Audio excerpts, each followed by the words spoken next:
విజయవాడలో టీడీపీ జాతీయ ఉపాధ్యక్షుడు బుద్ధా వెంకన్న మాజీ మంత్రి కొడాలి నానిపై తీవ్ర విమర్శలు చేశారు.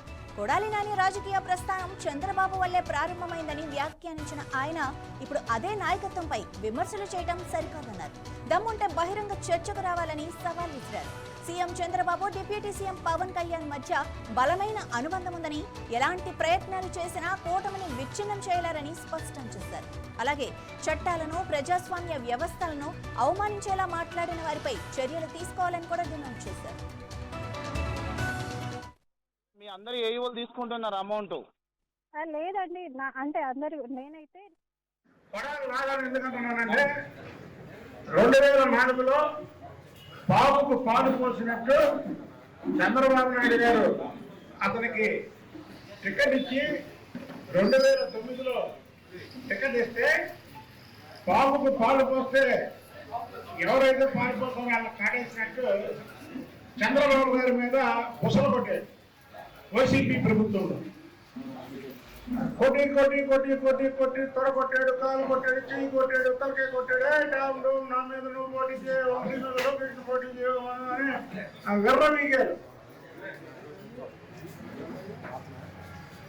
హనుమంతుడి ముందు కుప్పిగెంతులు ఎత్తినాడు. అసలు కుప్పిగెంతులు కూడా వీళ్ళు పనికిరారు.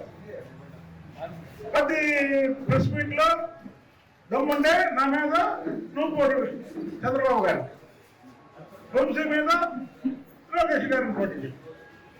వంశీ కూడా ఇదే డైలాగ్.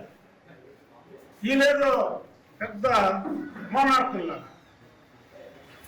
2024లో ఒక కొత్త క్యాండిడేట్ని తీసుకొచ్చి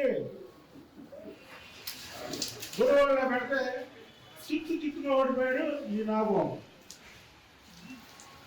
ఏ వంశీ మీద అయితే వైసీపీ క్యాండిడేట్ ఓడిపోయాడు గారు తెలుగుదేశం పార్టీలో చేరితే తెలుగుదేశం టికెట్ మీద బంపర్ మెజార్టీతో కలిసాడు. అది తెలుగుదేశం పార్టీ సత్తా, అది చంద్రబాబు నాయుడు గారి సత్తా. మీరేదో చంద్రబాబు నాయుడు గారు వెనకాల ఉన్నప్పుడు నలుగురు ఫోటోలు దిగారు, నలుగురు ఏదో ఇచ్చేశారు, ఇది మా బలం అనుకొని విర్రవీగారు.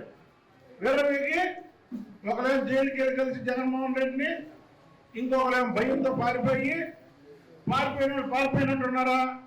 ఎందో నేను చెప్పినట్టు తొడలో దెబ్బలు హైకోర్టు ఈ కోటి 2 కొట్టుకుందాం, అలా చూసుకుందాం, పోకుందాం అన్నారు. నేను ఆ రోజు కూడా మీకు సవాల్ ఇచ్చినా. మా ప్రభుత్వం లేనప్పుడు, మీ ప్రభుత్వం ఉన్నప్పుడు కూడా మీరు చెప్పిన ప్రతి దానికి జవాబు చెప్పా. రండి చూసుకుందాం, మీరు ఎక్కడంటే అక్కడికి వస్తాం, మీరేం చేయమంటే అది చేస్తారండి. మీ ఉడక ఊపిరికి ఎవడో భయపడ్డాడు. ఇప్పుడు ఈ నాగబాబు ఏం చేసిందంటే 2 ఏళ్ళు పుట్టలోకి వెళ్ళిపోయింది. వైసీపీ శ్రేణులు కూడా తినాలి. వైసీపీ శ్రేణులు కూడా ఈ ప్రెస్ మీట్ ని చూడాలి. 2 ఏళ్ళు పుట్టలోకి వెళ్ళిపోయింది పాము. ఎందుకంటే పగల పడతారేమో వెళ్ళిపోయి నిన్న వచ్చింది మళ్ళీ బయటికి. ముసలు కొడదామా వద్దా, ముసలు కొడదామా వద్దా, ముసలు కొడదామా వద్దా. చూడండి సార్ ఆ ప్రెస్ మీట్.